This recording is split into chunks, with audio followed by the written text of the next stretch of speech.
नमस्कार. झुंजार SC37 news Osmanabad या YouTube चॅनलमध्ये व ब्लॉगमध्ये आपलं सर्वांचं स्वागत आहे. मी आप्पासाहेब शिरसाटे, झुंजार SC37 न्यूज उस्मानाबाद या यूट्यूब चॅनलचा व ब्लॉगचा मुख्य संपादक आपणास देत आहे. धाराशिव व उस्मानाबाद परिसरातील दिनांक 10 एप्रिल 2026च्या 10 ठळक घडामोडी.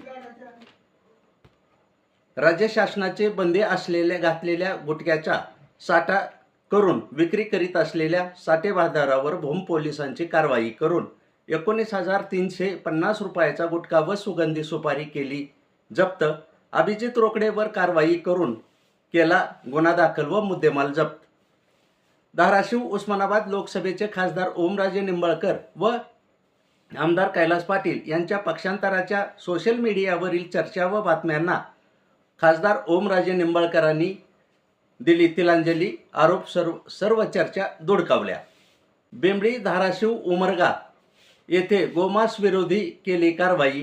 3 ठिकाणी गुन्हा दाखल करून 30 लाखाच्या वर केला मुद्देमाल जप्त करून गुन्हा दाखल. छबिना पूजेनंतर तुळजापूर मंदिर परिसरात किरकोळ झालेल्या हाणामारीच्या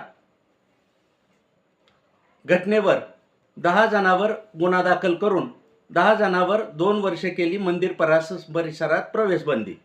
सत्ताधारी पक्षाच्या सकारात्मक जनहिताच्या व्यापक कामावर विश्वास ठेवून काँग्रेसच्या सिद्धार्थ बनसोडे व अक्षय जोगदंड यांनी मुंबई येथे जयकुमार गोरे यांच्या उपस्थितीत भाजपा प्रवेश केल्याने जिल्हाध्यक्ष दत्ताभाऊ कुलकर्णी यांनी केले जिल्ह्यामध्ये त्यांचे स्वागत. कै आनंद भालेराव पत्रकारिता पुरस्कार व पुण्यनगरी कुपन बक्षीस वितरण सोहळा उपमुख्यमंत्री एकनाथ शिंदे यांच्यासह अनेक मंत्री व मान्यवरांच्या उपस्थितीत धाराशिव येथे पार पडणार. डॉक्टर बाबासाहेब आंबेडकर विचारमंचच्या धाराशिवच्या वतीने 2 दिवसीय व्याख्यानमालेचे पुष्प दुसरेमध्ये योगीराज बागुल व प्रदीप रोडे यांच्या बाबासाहेबांचे दलितेतर सहकारी या विषयावर व्याख्यानाने सांगता.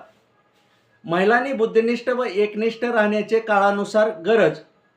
सामाजिक न्याय भवन येथील महिला मेळाव्यात जिल्हा परिषद अध्यक्ष अर्चनाताई पाटील यांनी केले व्यक्त मत. जिल्हा परिषद बांधकाम विभागाच्या लेखापरीक्षणामध्ये गंभीर बाबी उघड. कंत्राटदाराच्या 16 लाखापर्यंत वाढीव लाभ दिल्याचे उघड. मोजमापातही वाढला फुगवटा. गॅस सिलेंडरच्या कमतरतेमुळे बाजारात जुन्या मातीच्या चुलीची आवक वाढली. 200 रुपयाप्रमाणे मोठ्या प्रमाणात होत आहे विक्री. ह्या होत्या धाराशिव, उस्मानाबाद व परिसरातील 10 ठळक घडामोडी. अशाच घडामोडी पाहण्यासाठी झुंजार SC37 न्यूज लाईक करा, शेअर करा, सबस्क्राईब करा. तसेच पाहत रहा झुंजार SC37 news Osmanabad YouTube channel व ब्लॉग फॉलो करायलाही विसरू नका. धन्यवाद.